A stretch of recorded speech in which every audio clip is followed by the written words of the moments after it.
I love that coat on you. And I have done for the last 5 years. Every time I see it, I think, oh, I must put the black bags out tonight. Welcome to WatchMojoUK. And today we're counting down our picks for the top 10 moments on Mrs. Brown's Boys that left our sides needing stitches. There's wordplay and slapstick aplomb here, so expect a mix of comedy as well as spoilers. What? Mrs. Brown, I'm too big. Oh, if I had £1 for every man that said that. Before we begin, we publish new content every day, so be sure to subscribe to our channel and ring the bell to get notified about our latest videos. Number 10. The true Christmas star, Mammy's ass. The first series of Mrs. Brown's Boys was a roaring success for the BBC. Initially a radio show, then a series of books, Ireland's Brendan O'Carroll adapted his Agnes Brown stories into movies before finally landing a TV sitcom to reach British audiences. My balls are falling off. The successful debut immediately greenlit a Christmas special, and within, an introduction of a new nemesis for Mrs. Brown, the Christmas tree. Every Christmas episode will have Agnes go toe-to-toe with the customary conifers, which get increasingly further from traditional. Grandad, I'm stuck. Give me a hand down. The first was simply a tree that was much too tall, and Agnes's attempts to decorate it gave us a hilarious display of O'Carroll's incredible comic physicality. Every year, the show will try to top the previous tree, but the first is just too iconic. Oh, shit! Number 9. The L word, Mammy of the Groom. Catty's a lesbian. What? Catty?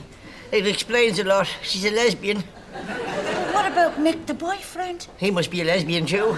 Like every Mammy, Agnes has concern for her children's love lives. With Dermot getting married, Mark already wed, and Trevor being a priest, there's still Kathy and Rory to consider. Hitherto this ep, Rory hasn't yet come out, and Kathy wants Agnes to understand more about being gay before he does, via a useful book, Homosexuality and Me. However, Agnes mistakes this as a sign of Kathy hinting that she's a lesbian, and mulls it over with her friend Winnie.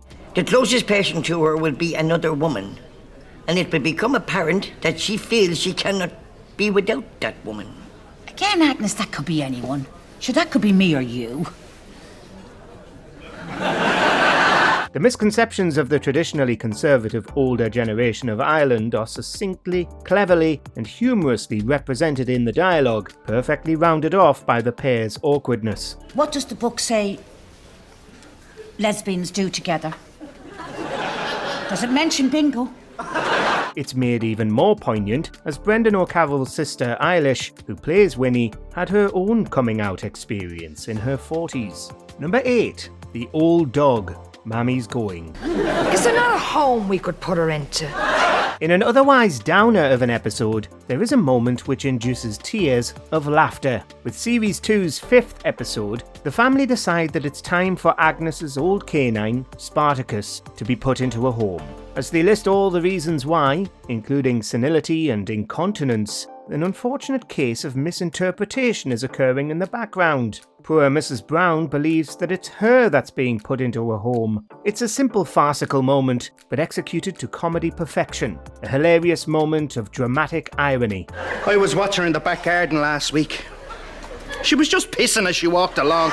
It only works since it's too easy to falsely equate Agnes with an old, well, you know what. And if you don't, just ask Grandad what her nickname is. Are you okay, Mammy? I never felt better in me f***ing life. Number 7. Whisked Away, Mammy's Tickled Pink. Where did I leave that whisk? Catty's Tupperware. It can happen to anyone. Taking a perfectly innocent-looking intimate pleasure device and mistaking it for a kitchen utensil. Okay, perhaps it's just Agnes then, who goes searching in Kathy's parcel of sellable items, believing it to be Tupperware. The only problem is that Kathy works for Tickled Pink, a store that sells toys for the bedroom. I passed a dog the other day and he was stuck to a lamppost. Of course, we think we know exactly where this is going, especially when Father Damien exclaims his nostalgia for licking the whipped cream from a whisk when his mother made apple pie. Go on, Father. Mrs. Brown's Boys is often criticised for taking the lowest hanging fruit of the comedy tree, but we defy anyone not to laugh at moments like these, especially when it goes a slightly different way than expected. Number 6. Keep it, Mammy's secret. Grow up, for God's sake. Who is it, Cathy? It's a heavy breather. The staple feature of Mrs. Brown's Boys is very much the fast and loose approach to production. Aside from the fourth wall breaks, there's plenty of ad-libbing from Brendan O'Carroll, going off the script that he wrote to make actors drop character and start laughing, known in the biz as corpsing. Hello. If it fits in one hand, you can f***ing keep it. Hello? The style was introduced early in the series, when he didn't tell Cathy actress and real-life wife, Jennifer Gibney, what one-liner Agnes was going to say to close out a conversation from a dirty caller. The line is good, but Gibney's reaction makes it even more brilliant, and there's many more moments like this that follow. I've no feckin' time for them. I had one of them on 2 weeks ago. He said, if you come down to the corner, I'll show you me Willie. Dirty bastard. Never feckin' turned up. Number 5. Agnes. Mammy rides again. Introducing drink into any situation will normally have regrettable consequences. A wayward text message, an awkward night of dancing, or a conversation that seems eloquent but is actually inarticulate are all products of reduced inhibitions. So what happens when you introduce the sauce to someone who already lacks many of them? What is it? It's called soup. Having downed a bottle of vodka prior to entertaining Hilary, Agnes attempts to host her future fellow in-law, attempts being the operative word. She can barely string a sentence together, and that's before the wine begins topping up the inebriation. The Bisters were on the broken inning. Did they get anything? Yes, they got the fucking DVD. The conversation over Redza's way with words and Hilary's posh dialect are a joy to watch before Grandad, Father Quinn, a mistimed haymaker to Dino, and an exploding toilet quickly sober her up. We are the most respectable family on this street. Number 4. Wonder Woman, Super Mammy. Another criticism of Mrs. Brown's Boys is in the idea of it being old-fashioned in its comedy. Men playing women on TV is largely considered pastiche, modern drag restoring an artistic joie de vivre. But we'd argue Agnes Brown's adventures harken to a different tradition, pantomime. There's no fourth wall, character breaking, and plenty of physical comedy with the theatrical travestie.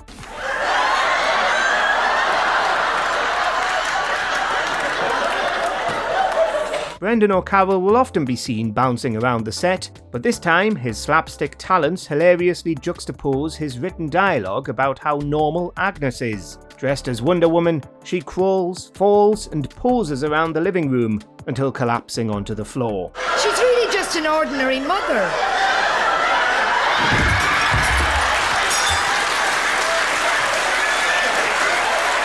With the laughter coming from the studio audience, it's hard to even hear poor Cathy and Professor Clown at all. To fight injustice, wherever it may be. Look out, crime! Here I come! Number 3. Naked Jazz Hands. Mammy swings. I bet you could swing along with the best of us even now. Well, no,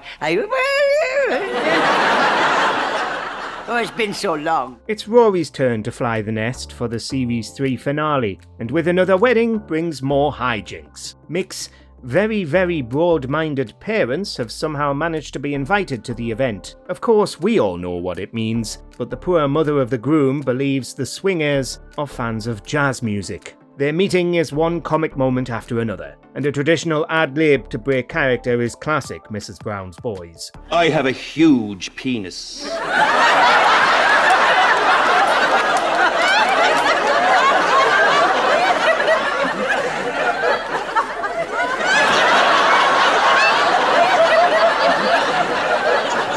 Actually, so have I. That said, it is a scripted line and dubious method of opening a wine bottle that prompts a rare break in character from Eilish O'Carroll. Sure, the setup is obvious. The payoff can be seen from miles away, but the simplicity of the situation is what makes it all swing towards hysterics. They were swingers, Mammy. They certainly were.